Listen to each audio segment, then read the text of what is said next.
저희가 11월 한 달 이 플라워라는 주제를 가지고 가을에 피는 예쁜 꽃들 통해서 또 성경의 귀한 말씀들을 한번 연결하고 또 함께 은혜를 나누는 시간을 갖도록 하겠습니다.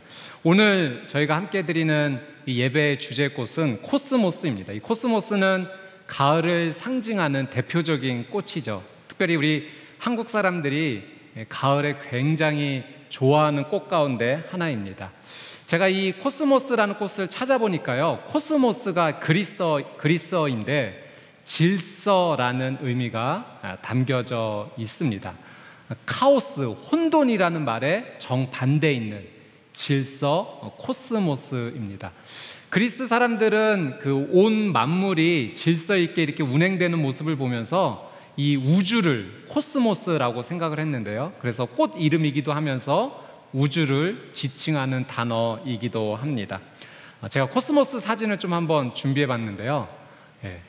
한번 코스모스 사진 한번 보여주시면 감사하겠습니다. 너무 예쁜 꽃입니다. 이 코스모스를 자세히 하나를 이렇게 들여다보게 되면 8장의 꽃잎이 이렇게 예쁘게 조화롭게 있고, 그 가운데 노란색의 중심부에 있는 그 꽃이 있습니다.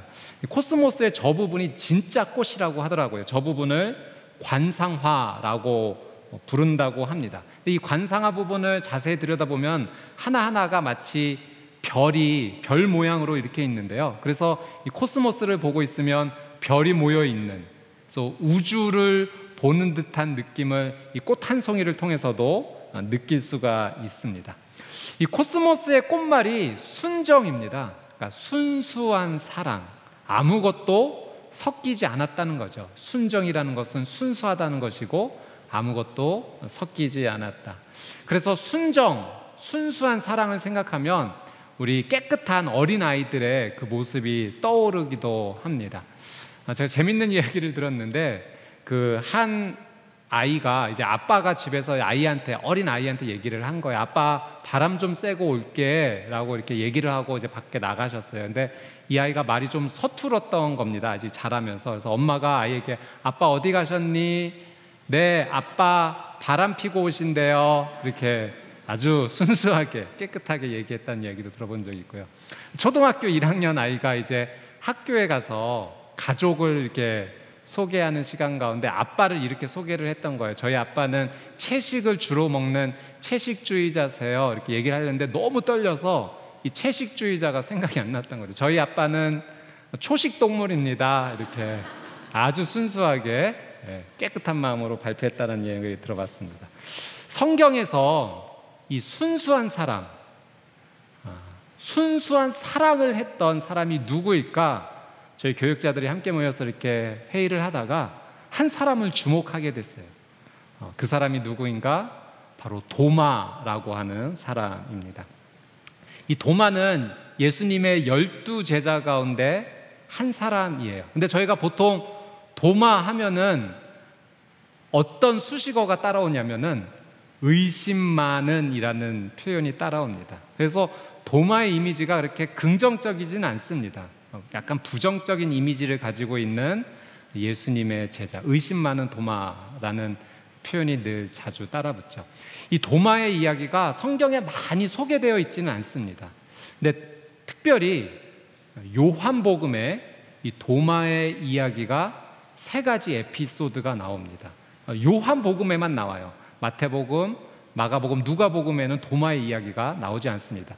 제가 그 사실을 이렇게 보면서 요한과 도마가 좀 꽤 친했던 사이였구나. 그래서 요한이 도마의 이런 삶의 예수님과의 이야기를 통해서 그것을 기록으로 남기게 되었고, 또 이 이야기를 통해서 우리에게 전달해 주고자 한 하나님의 귀한 뜻이 있구나, 그런 느낌을 받았습니다. 요한이 이 도마의 이야기를 통해서 우리에게 전달하고자 했던 하나님의 귀한 뜻은 무엇일까요? 오늘 본문의 24절 말씀을 같이 한번 읽어보도록 하겠습니다. 24절 함께 읽겠습니다. 시작. 12제자 중 하나인 디두모라 불리는 도마는 예수께서 오셨을 때 제자들과 함께 있지 않았습니다. 예수님께서 십자가에서 돌아가셨죠. 손에 못이 박히시고 옆구리에 창이 찔리셔서 모든 피와 물을 쏟아내시고 우리 죄를 대신 용서해 주시고자 돌아가셨습니다. 그 예수님께서 다시 부활하셔서 제자들에게 처음으로 그 모습을 보여주신 겁니다.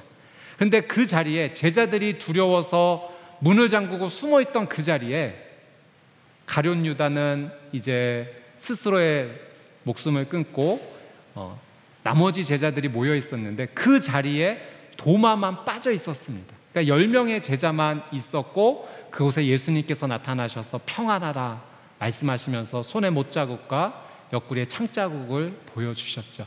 두려움 가운데 있었던 제자들이 예수님을 만났으니 얼마나 기뻤겠습니까? 너무너무 좋았어요. 그런데 그 자리에 도마만 빠져 있었던 겁니다. 24절 말씀에 이렇게 보니까요, 이 도마를 설명할 때 이런 표현이 따라옵니다. 디두모라 불리는 도마. 이 디두모가 무슨 뜻이냐면요, 이 별명과 같은 표현이죠. 그러니까 디두모라는 도마. 이 디두모는 쌍둥이라는 의미입니다. 그러니까 아마 도마가 정말로 쌍둥이였을 가능성도 큰 것 같습니다. 그래서 쌍둥이 도마, 쌍둥이라 불리는 도마, 이렇게 말씀에 기록이 되어 있는 거죠. 근데 이 쌍둥이라는 의미만 있을 뿐 아니라 이 디두모라는 단어에는요, 이런 의미도 함께 포함이 되어 있어요. 이중성. 그러니까 이중적이다. 사실 그렇게 좋은 표현은 아니죠. 그러니까 이중적이라 불리는 도마라는 표현으로 함께 쓰였던 겁니다. 왜 요한은 이 도마를 부를 때 그냥 도마가 있었다 하지 않고 쌍둥이 도마 또는 이중적인 도마가 있었다 이 표현을 썼을까요?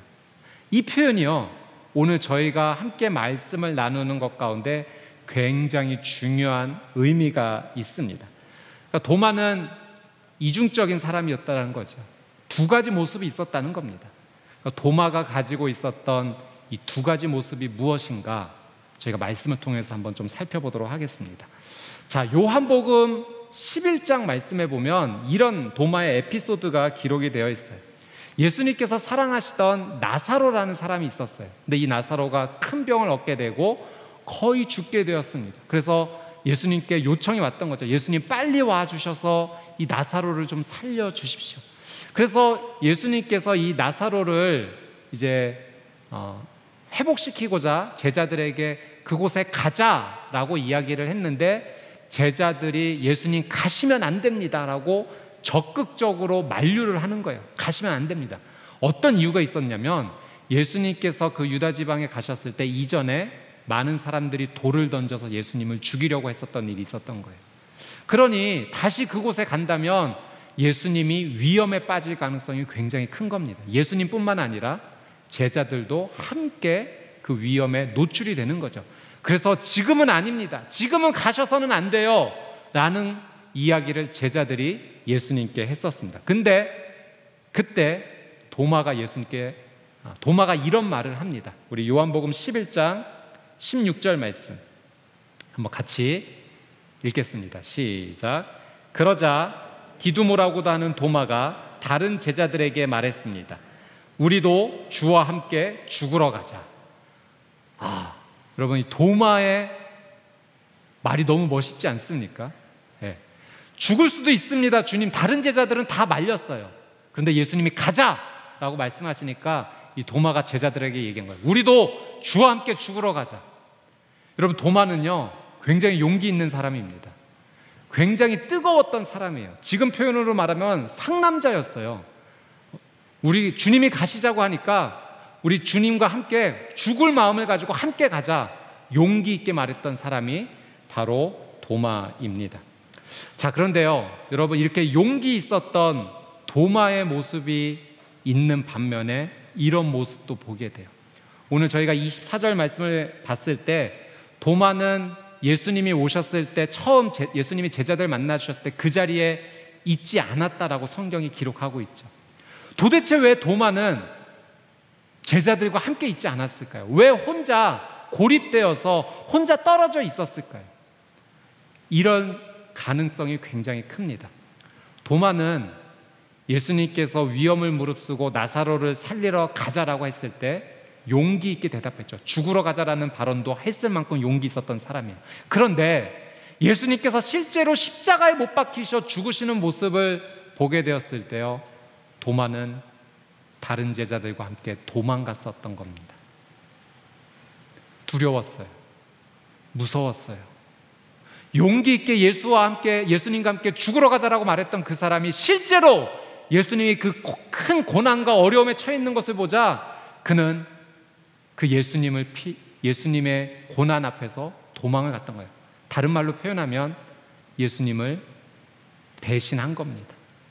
여러분, 도마는 이 자신의 이것이 굉장히 큰 괴리로 자신의 삶 가운데 고통으로 다가왔던 겁니다. 이게 도마의 두 가지 모습이죠. 용기 있었던 모습도 있지만 그 안에는 겁쟁이 도마의 모습도 함께 있었던 거예요. 성경학자들이 이 도마의 기질, 본래 가지고 있는 성격 기질을 우울질로 봅니다. 근데 이 우울질의 특징이 무엇이냐면 우울질은 완벽주의 성향이 있어요. 그래서 장점으로는 굉장히 분석적입니다. 그리고 창의적이에요. 충성심도 강합니다. 그래서 도마가 예수님과 함께 가자라고 했을 때 우리도 죽으러 가자, 굉장히 충성스러운 발언을 했던 거예요. 근데 반면에 약간 단점으로는 비관적이고 의심도 많은 성격이 도마에게 있었던 겁니다. 그러니까 도마는 이 자신의 모습을 보면서 굉장히 괴로웠어요. 자신은 원래 충성스러운 사람인 거예요. 예수님과 함께 정말 그 고난을 감당할 준비가 되어 있었던 사람이에요. 그런데 그렇게 용기 있게 충정 어린 발언도 했는데 실제로 그 고난이 닥치자 도망치는 자신의 모습을 보면서 이것이 굉장히 큰 괴로움으로 자신의 삶 가운데 찾아왔던 거예요. 그래서 제자들의 공동체에서 떠나 혼자 고립되어 굉장히 고민스러운 시간을 도마가 보내고 있었을 가능성이 큽니다. 도마의 두 가지 모습, 이중적인 모습을 우리가 확인할 수가 있죠. 또 다른 도마의 이야기가 있어요. 요한복음 14장 말씀에 보면 예수님께서 제자들에게 고별 설교, 굉장히 중요한 말씀을 이제 마지막으로 이제 제자들에게 하십니다. 가르쳐 주시는 거예요. 이런 말씀을 하세요. 너희는 마음에 근심하지 말라. 우리 아버지 집에는 있을 곳이 굉장히 많다. 내가 가서 너희들이 있을 곳을 마련하고 다시 너희를 데려오겠다라는 말씀을 하십니다. 그리고 너희는 내가 가는 그곳이 그 길이 무엇인지 안다라고 말씀을 하셨어요. 아마 예수님께서는 이전에 제자들에게 많은 교훈과 가르침을 주셨던 거죠. 그래서 예수님께서는 죽으시고 부활하신 이 모든 것을 가지고 천국에 대한 소망으로 제자들에게 말씀하셨던 겁니다. 그런데 제자들이 이걸 이해했을까요?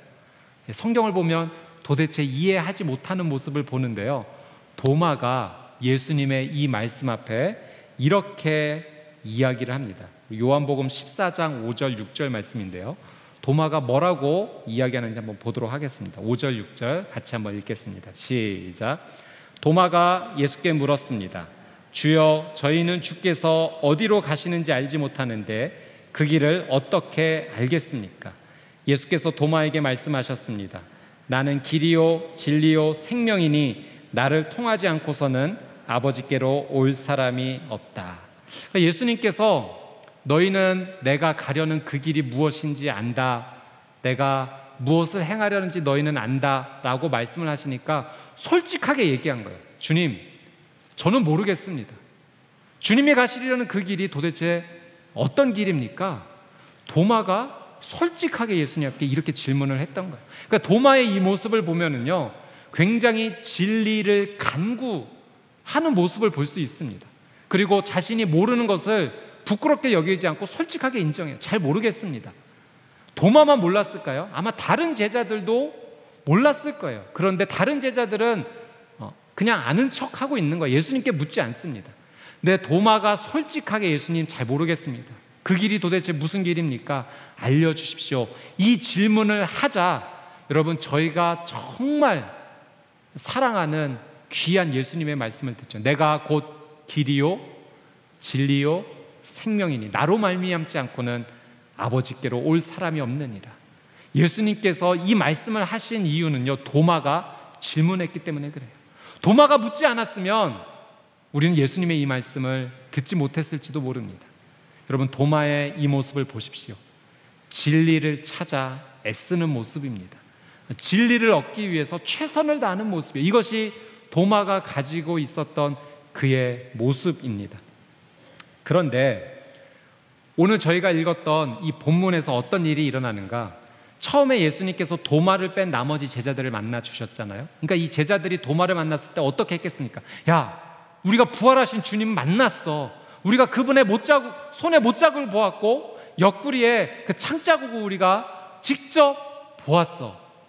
그때 도마가 뭐라고 얘기했냐면 나는 믿을 수 없어 라고 얘기를 합니다. 우리 그 말씀을 한번 볼까요? 25절, 본문의 25절 말씀입니다.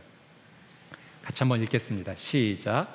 그래서 다른 제자들이 그에게 우리가 주를 보았소 하고 말했으나 도마는 그들에게 내가 내 눈으로 그분의 손에 있는 못자국을 보고 내 손가락을 그 못자국에 넣어보며 내 손을 그분의 옆구리에 넣어보지 않는 한 나는 믿을 수 없어 하고 말했습니다. 나는 믿을 수 없어. 내가 직접 그분의 손의 못자국을 내가 직접 만져보지 않는 한, 그분의 옆구리의 창자국에 내 손가락을 넣어보지 않는 한 나는 믿을 수 없어 라고 얘기해요. 지금 이 도마의 모습은요, 의심하는 모습입니다. 예수님의 부활을 믿지 않아요. 만약에 예수님께서 예수님의 부활에 대해서 제자들에게 가르쳐주지 않으셨다면 이런 모습은 당연하죠. 예수님 다시 살아나셨다는 거 믿을 수 없을 수도 있습니다. 그런데요, 예수님은 이전에 제자들에게 수도 없이 내가 십자가에서 고난을 받고 다시 3일 만에 살아날 것이라는 것을 제자들에게 가르쳐 주셨다는 사실이에요. 우리 그 말씀 한번 보도록 할게요. 마태복음 16장 21절 말씀입니다. 같이 한번 읽겠습니다. 시작. 그때부터 예수께서는 자신이 마땅히 예루살렘에 올라가서 장로들과 대제사장들과 율법학자들의 손에 많은 고난을 당해야 할 것과 죽임을 당했다가 3일 만에 다시 살아나야 할 것을 제자들에게 드러내기 시작하셨습니다. 예수님께서 이전에 제자들에게 기회가 닿는 대로 설명해 주셨어요. 가르쳐 주셨어요. 많은 고난 뒤에 죽음이 있을 것이고 다시 부활할 것이라는 사실을 가르쳐 주셨는데 제자들이 이 예수님의 말씀을 이해하지 못했던 거예요. 받아들이지 못했던 거예요. 그래서 그 제자들도 실제 예수님이 부활하신 모습을 보기 전까지는 두려움 가운데 벌벌 떨고 있었던 것이고 직접 예수님을 보고 난 뒤에야 믿을 수 있었던 거예요. 도마는 예수님의 이 말씀을 배웠던 사람입니다. 그는 진리를 간구했던 사람이잖아요. 예수님의 말씀을 놓치지 않으려고 노력했던 사람이잖아요. 모르면 예수님 모르겠습니다. 가르쳐 주십시오. 내가 곧 길이요 진리요 생명이니 나로 말미암지 않고는 아버지께로 올 자가 없느니라는 진리를 들었던 사람이에요. 그런데 그렇게 진리를 간구했던 그가 예수님이 부활하셨다라는 소식을 전해 들었을 때 믿지 못한 겁니다. 의심의 삶을 걸어가고 있었던 것. 이것이 도마가 가지고 있었던 이중적인 모습이죠. 한편으로는 진리를 강구했던 그의 모습이지만 지금은 예수님의 부활을 믿지 못하고 예수님을 인정하지 못하는 의심의 삶을 지금 살고 있는 겁니다. 디두모라 불리는 도마. 그는 용기 있는 사람이었지만 또 한편으로 겁쟁이였어요. 진리를 찾는 사람이었지만 한편으로 의심의 사람이었습니다. 여러분, 그런데 오늘 이 도마의 모습을 보면서 내 모습이 보이지 않습니까? 저는 이 말씀을 묵상하고 준비하면서 내 모습이네 라는 생각이 참 많이 들었어요. 디두모라 불리는 도마가 아니라 디두모라 불리는 김소리입니다. 사랑을 하고 싶다라고 말하지만 헌신하기를 원치 않는 내 모습, 정직하겠다라고 말하지만 순간순간 거짓을 선택하는 모습, 믿음대로 살겠다라고 말하지만 의심 가운데 엉뚱하게 살고 있는 내 모습, 성실하게 살겠다고 말하지만 게으름 속에서 헤매고 있는 내 모습, 디두모라 불리는 도마가 아닌 내 모습이 이 성경을 통해서, 성경의 거울을 통해서 보이고 있는 거예요. 그래서 도마의 이야기는 도마 한 사람의 이야기가 아닌 바로 내 삶의 이야기입니다. 우리는 이 말씀을 통해서 우리에게 주시는 하나님의 음성을 들어야 합니다. 도마는요, 자신의 이 이중적인 모습을 보면서 굉장히 괴로웠던 사람입니다. 완벽주의 성향이었잖아요. 자신이 그렇게 간구하고 진리를 향해 나가던 그 길에서 벗어나면 안 됐는데 그는 한 번도 벗어난 것이 아니라 두 번이나 벗어났던 거예요. 예수님을 위해 죽겠다라고 용기 있게 발언했지만 도망쳤었고, 진리를 붙잡기 위해 노력했지만 의심하고 있는 자신의 모습을 통해서 그는 인생의 아주 깊숙한 고민과 질문 가운데 빠지게 된 거예요. 어떻게 살아야 될까? 이 질문이 왔던 거예요. 내 인생의 목적은 뭐지? 무엇을 위해 살아야 되지? 믿음과 신앙이 있다면 그 사람은 어떻게 살아야 되는 걸까라는 질문이요, 이 도마의 마음과 영혼 가운데 계속 울렸던 거예요. 그러니 그는 고립되어 혼자만의 처절한, 아주 치열한 그 고민 속에서 괴로워하고 혼자 울고 있었던 겁니다. 만약 오늘 이 자리에 여러분의 삶 가운데도 도마와 같은 이러한 고민과 어려움 속에 계시다면, 저는 오늘 이 하나님의 말씀이 여러분에게 응원이 되고 격려가 되고 길이 되고 진리가 되기를 정말 주님의 이름으로 축복합니다. 오늘 하나님께서 당신의 삶 가운데 하나님의 놀라운 사랑의 길을 보여주실 것입니다. 자, 26절, 27절 말씀을 한번 보도록 하겠습니다. 26절, 27절 말씀 시작. 8일 후에 예수의 제자들이 다시 그 집에 모였고 도마도 그들과 함께 거기 있었습니다. 문이 잠겨 있었는데 예수께서 들어와 그들 가운데 서서 말씀하셨습니다. 너희에게 평강이 있을지어다. 그러고 나서 예수께서 도마에게 말씀하셨습니다. 내 손가락을 이리 내밀어 내 손을 만져보고 내 손을 내밀어 내 옆구리에 넣어보아라. 그리고 믿음 없는 사람이 되지 말고 믿는 사람이 되라. 여러분, 8일 후에, 그러니까 정확히 일주일 뒤입니다. 예수님께서 부활하신 그 주일에 제자들을 만나주시고 그 다음 주일에 다시 예수님께서 제자들을 찾아가시죠. 그 자리에는 도마가 있었어요. 그리고 예수님께서 도마에게 이렇게 말씀하세요. 자, 손가락을 내밀어 내 손에 못자국 난 곳, 그리고 내 옆구리에 창자국 난 그곳을 한번 넣어보아라, 만져보아라 라고 예수님이 말씀하시죠. 여러분, 도마가요 깜짝 놀랐습니다. 왜 놀랐을까요? 지금 자기가 그 전에 했던 말을 예수님께서 그대로 하고 계신 거예요. 내가 예수님 손에 못자국과 옆구리 그 창자국에 손가락 넣어보지 않고서는 난 믿을 수 없어 라고 말했던 그 도마의 말을 그대로 예수님께서 자, 내 손에 못자국을 네가 만져보아라, 창자국에 직접 손가락을 넣어보아라 라고 말씀하셨다는 거예요. 이게 무슨 의미입니까? 예수님께서 도마가 그 말을 했을 때 듣고 계셨다는 거예요. 보고 계셨다는 거예요. 도마가 했던 그 모든 것을 예수님이 알고 계셨고 그에게 다시 모습을 보여주시면서 그가 했던 그 질문, 그가 했던 그 의심을 풀어주고자 예수님께서 지금 말씀하고 계시는 거죠. 여러분, 이것이 우리에게 은혜가 되는 이유가 무엇입니까? 여러분, 지금 치열하게 고민하고 계신 부분이 있죠. 다른 사람의, 아주 가까운 사람에게도 말하지 못하는, 나만 가지고 있는 이 고통의 질문, 내가 찾고자 하는 삶의 정답, 나는 어디로 가야 될까? 무엇을 해야 될까? 혼자 울고 있는 이 내 모습을요, 예수님께서 알고 계시다는 거예요. 예수님께서 여러분을 알고 계세요. 여러분이 울고 있는 그 이유를 알고 계세요. 내가 지금 힘들어하고 있는 그 이유를 예수님은 알고 계시다는 거예요. 그 예수님께서 내 문제를 해결해 주시고자 찾아오십니다.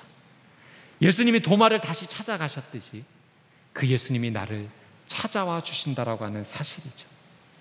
여러분, 이 이야기를 잘 알고 계실까요? 어떤 한 사람이 꿈을 꾸었는데 그가 해변에서 예수님과 함께 해변을 걷고 있었어요. 돌아보니 그 해변에서 걷는 그 길이 그의 인생길이었습니다. 나중에 그의 인생길을 찬찬히 돌아보니 예수님과 함께 걸었던 그 발자국이 어느덧 두 사람의 발자국이 아니라 한 사람의 발자국만 남아있는 거예요. 예수님께 이렇게 얘기합니다. 예수님, 저 때가 내 인생에 가장 힘들고 괴로웠던 때인데 예수님 저를 버리지 않으신다고 하셨잖아요. 그런데 왜 저렇게 힘들었던 때 왜 나 혼자 걷게 하셨나요? 그때 예수님께서 이런 말씀을 주셨다는 거예요. 사랑하는 아들아, 나는 너를 버린 적이 단 한 번도 없단다. 너가 힘들고 괴로웠던 그 순간에 나는 너를 안고 걸어가고 있었던 거야. 내가 혼자 걸어갔던 시간이 아니라 예수님이 오히려 나를 더 끌어안고 그 힘든 시간을 걸어갈 수 있도록 용기 주고 함께 해주었다라고 하는 사실이죠. 여러분, 정말 힘들어서 혼자 눈물을 흘리고 있는 내 인생 가운데 예수님께서 아시고 함께 하신다는 그 사실을 믿음으로 받아들이십시오. 그 예수님께서 여러분의 인생을 다시 일으켜 주실 줄 믿습니다. 여러분, 28절 29절 말씀, 도마가요 그 예수님 앞에 이런 고백을 합니다. 같이 한번 읽어보도록 하겠습니다. 시작. 도마가 예수께 대답했습니다. 내 주이시며 내 하나님이십니다. 그러자 예수께서 도마에게 말씀하셨습니다. 너는 나를 보았기 때문에 믿느냐? 보지 않고도 믿는 사람은 복이 있다. 여러분, 이 성경 말씀만 보면은요, 도마가 예수님의 그 손에 못자국에 손가락을 넣었는지 옆구리 창자국에 손을 넣었는지 기록은 없습니다. 넣었는지 안 했는지 정확히는 알지 못해요. 그런데요, 이 카라바조라는 이 유명한 거장이 이 말씀을 가지고 의심하는 도마라는 제목으로 그림을 그렸는데요. 그 그림을 한번 저희 같이 한번 보도록 하겠습니다. 자, 이 그림을 보면 지금 도마가 그 예수님의 옆구리 그 창자국에 손을 넣고 있는 모습을 봅니다. 근데 여러분, 이 도마의 손을 자세히 보시면 이 엄지손가락이 좀 때가 껴있는 모습이 보입니다. 깨끗한 손이 아니에요. 거뭇거뭇한, 어떻게 보면 좀 더러운 손입니다. 마치 이 카라바조는 이 모습을 통해서 의심하고 있는 그 죄 가운데 있는 그 모습, 그 손가락, 그 손의 모습을 표현하고자 했던 것은 아닌가라고 느껴집니다. 여러분, 이 도마의 미간에 주름이 진 모습, 그의 얼굴의 표정을 보면 놀란 표정이기도 하고 좀 당황스러운 표정이기도 하죠. 나는 내가 직접 예수님을 만나지 않고는 믿을 수 없어 라고 말했던 그 도마가 진짜 예수님을 만나고 나서 너무 놀랍기도 하고 너무 기쁘기도 한 그 표정이 얼굴에 담겨져 있는 것 같아요. 또 이 도마의 이 눈동자를 보면 예수님을 정확하게 지금 보고 있지 않는 것 같아요. 그리고 예수님의 그 정말 창자국을 보지 못하고 있습니다. 죄송한 마음이겠죠. 예수님을 의심했던, 예수님을 위해 죽으러 가자라고 말했던 자기가 예수님을 도망쳤었고, 나는 내가 직접 예수님을 만나기 전까지는, 그 못자국 난 손을 내가 만지기 전까지 난 믿을 수 없어 라고 말했던 그 도마가 얼마나 그 예수님을 만났을 때 죄송한 마음이 들었을지 그의 눈동자가 말을 하는 것 같아요. 그리고 이 도마의 손을 잡고 있는 예수님의 손, 어쩔 줄 몰라하는 도마에게 손을 이끄시면서 그 옆구리에 창자국을 만지게 하시죠. 예수님께서 의심하는 도마를 감싸 안아주시는 거예요. 괜찮아. 자, 너의 의심이 풀릴 수 있도록 내가 도와줄게. 나를 안아주시고 이끄시는 예수님의 따뜻한 손길을 느낍니다. 여러분, 이 그림을 통해서 이 카라바조는 우리에게 그런 말을 건네고 있는 것 같아요. 지금은 도마가 예수님의 옆구리에 창자국에 손을 넣고 있지만 이제 그 다음 차례는 당신입니다 라고 말을 하고 있는 것 같아요. 여러분, 예수님께서 이중적인 삶을 살고 있는 내 인생 가운데 찾아와 주세요. 한편으로는 예수님을 위해 살겠다라는 그 믿음을 보이고 있지만, 또 한편으로는 그런 믿음이 없는 연약한 의심의 삶을 살고 있는 내 인생 가운데 예수님 찾아와 주시고, 진리를 위해 살겠다라고 말하면서 또 한편에는 그러지 못하는 삶을 살고 있는 내 인생 가운데 예수님이 찾아와 주십니다.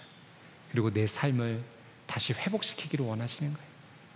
도마가 그 예수님 앞에 뭐라고 얘기하는지 아십니까? 내 주이시며 내 하나님이십니다. 정말 위대한 신앙 고백을 하고 있어요. 근데 여러분, 위대한 신앙 고백이면서 이것은 도마가 그토록 찾고 싶었던 정답입니다. 어떻게 살아야 될지 몰랐던, 치열하게 고민했던 자신의 인생 가운데 이제 무엇을 위해 살아야 될지 알게 된 거예요. 예수님만이 내 주이시고 예수님만이 나의 하나님이십니다. 예수님께서 이런 말씀을 하시죠. 너는 나를 보았기 때문에 믿느냐? 보지 않고 믿는 자들이 복이 있다. 여러분, 예수님의 이 말씀은요, 이 도마를 책망하시는 말씀이 아니라 오히려 저는 격려하는 말씀이라고 생각들어요. 이런 의미겠죠. 도마야, 너는 나와 함께 3년 동안 함께 생활을 했고 또 직접 내가 부활한 모습을 너는 보았지. 너가 힘들고 어려웠던 그 어려움을 이제는 이겨냈으면 좋겠어. 그런데 이제 나는 아버지께로 갈 거야. 그럼 이후에 나를 믿는 사람은 내가 부활한 모습을 보지 못하게 돼. 그 보지 못하는 사람에게 네가 가서 복음을 전하고 그 사람들이 하나님을 믿을 수 있도록, 예수님을 믿을 수 있도록 도와주었으면 좋겠어. 그 사람들이 복이 있는 사람들이야 라고 말씀을 해주시는 거죠. 여러분, 고민했던 도마가요, 예수님 앞에 이런 신앙의 고백을 하고 전승에 따르면 그가 페르시아를 거쳐 인도에까지 가서 복음을 전하다 순교를 당했다고 합니다. 그가 갈 수 있는 곳까지 최선을 다해서 아주 먼 곳까지 가서 복음을 전했던 거예요. 여러분, 도마는 우리가 의심 많은 도마라고 부르지만 어떻게 보면 그의 인생의 결론은 가장 순수한 사랑을 했던 것으로 결론을 맺게 됩니다. 순정의 꽃, 코스모스와 같은, 이전에는 카오스와 같았던 인생이에요. 혼돈의 인생이었지만 예수 그리스도를 통해서 코스모스, 질서의 삶을 회복하게 됩니다. 그리고 가장 순수한 사랑을 하는, 예수님을 가장 순수하게 사랑하는 인생의 길을 막힘없이 걸어가게 돼요. 그가 중간에 흔들리고 넘어지는 순간이 있었겠죠. 그때마다 이 시간을 기억하면서 다시 일어섰을 겁니다. 나의 연약했던 그 모습을 주님께서 찾아주셨고 일으켜주셨듯이 내가 붙잡는 분은 오직 예수 그리스도 한 분뿐입니다. 그 길을 믿음으로 걸어갔던 거예요. 사랑하는 여러분, 예수님께서 여러분에게 꽃 한 송이 선물해 주고 싶어 하세요. 코스모스, 순정의 꽃, 순수한 사랑, 질서의 삶, 혼돈스러운 내 인생 가운데 다시 예수님을 만나 질서의 삶으로 회복되기를 원하시는 예수님의 놀라운 선물입니다. 예수님의 코스모스 선물을 받고 다시 한번 절망의 자리에서, 좌절의 자리에서, 고민의 자리에서, 치열한 삶의 자리에서 일어서는 여러분의 귀한 삶이 되시기를, 예수님 때문에 일어서는 여러분의 삶이 되시기를 주님의 이름으로 축복합니다. 기도하겠습니다. 참 좋으신 아버지 하나님, 오늘 도마의 성경 이야기를 들었는데 그 도마는 바로 내 모습이었습니다. 두 가지 모습을 다 가지고 있어서 방황하는 모습, 혼돈스러웠던 모습. 그러나 주님께서 다시 도마를 찾아가셔서 그를 회복시켜 주셨듯이, 그를 질서 있는 삶으로 다시 인도해 주셨듯이, 순수한 사랑의 삶으로 인도해 주셨듯이, 오 주님, 오늘 이 자리에 계신 한 분 한 분의 성도님들을 주님 찾아가 주셔서 예수 그리스도로 인해 다시 일어서고 회복되는 귀한 삶이 되게 하여 주시옵소서. 감사드리며 예수님의 이름으로 간절히 기도드리옵나이다. 아멘.